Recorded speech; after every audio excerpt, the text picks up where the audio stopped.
сайн байна уу? Troll guard буюу troll-оос хамгаалах тохироо хийцгээе. За энэхүү тохиргоог идэвхжүүлснээр танаа Facebook хуудас болон Instagram хуудсан дээр ирж байгаа бүхий сэтгэлд шүлтүр хийн гэсэн. За AI-ийн тусламжтайгаар 24/7 хянаж одоо цэвэрлээд явна гэсэн үг байна. Та troll guard-а өөрийн хүснээрээ тохируулах боломжтой. Core filters буюу үндсэн шүүлтүрээр веб хаягууд, утасны дугаар, мэйл хаяг, хуудаснуудын меншн болон таг, зураг, эможи зэргийг автоматар илрүүлж шүүдэг. За жишээ нь манай хэрэглэгч нар онлайн шопинг постн дээр шууд дугаар үлдээчихдэг те. Ингээд залилуулах эрсдэлд өртөжтэй. Тэгвэл troll guard маань эдгээр PII буюу хэрэглэгчийн хувийн мэдээллийг ил харагдахаас өмнө автоматар нуугаад таны хэрэглэгчийг залилангаас хамгаалж яадаг.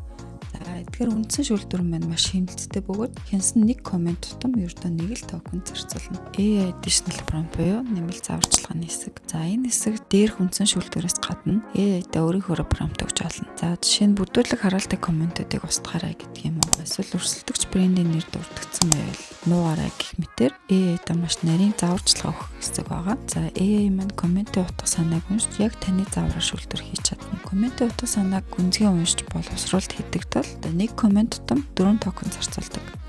Тэгэхээр үнэхээр шаардлагатай үед л энэ тохиргоог асаагарай. За энэ шууд устгахыг чеклэх юм бол комментууд шууд устна. Чеклэх үед нуугдна. Бусад хүмүүст харагдахгүй зөвхөн танд харагдана. Утасны дугаар дээр энийг чеклэхгүй байх хэрэгтэй. Сөрөг сэтгэлдлийг хэрхэн шүүж байгаа өршөлтийн талбар дээр шууд харах боломжтой. За ингэ шалгаад үз. Toxic гараад ирчин. За мөн шүүгцэн сэтгэлдлүүдээ сэтгэл хэсгийн шүүгцэн сэтгэлдлүүд ороод харчиж болно. Тохиргоонуудаа хийж дуусаад лайв болгох товчийг дарна. Ингээд troll guard маань таны сошиал хуудасуудын постыг шууд хянаж эхэлнэ. За төр зогсоох эсвэл тохиргоогоо өөрчлөхийг хүсвэл стоп товчийг дарахад хангалттай. Troll guard таны алтан цагийг хэмнэн баярлалаа.